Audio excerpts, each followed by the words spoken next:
Mega bercahaya sebutir tiara, penambah seri si Tuan Putri, anak kelahiran Pulau Mutiara, Reshni, panggilan diberi. Salam sejahtera.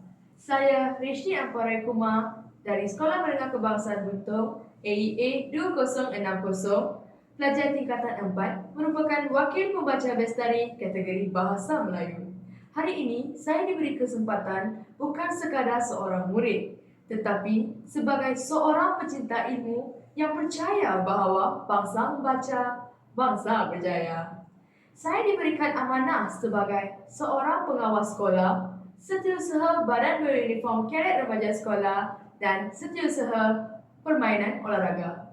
Semua tanggungjawab ini telah mengajar saya erti kepimpinan dan disiplin. Saya pernah meraih anugerah Duta Sasya Pembangkit Pembentukan Karakter Karamah Insannya dan Nahid Johan Pertandingan Drama Kemerdekaan.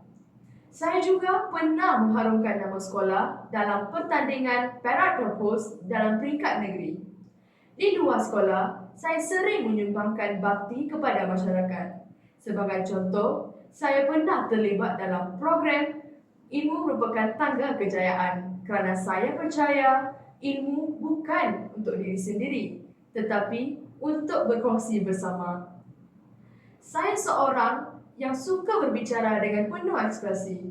Saya juga seorang yang mempunyai daya ingatan yang kuat dan kepitahan dalam menyampaikan sesuatu.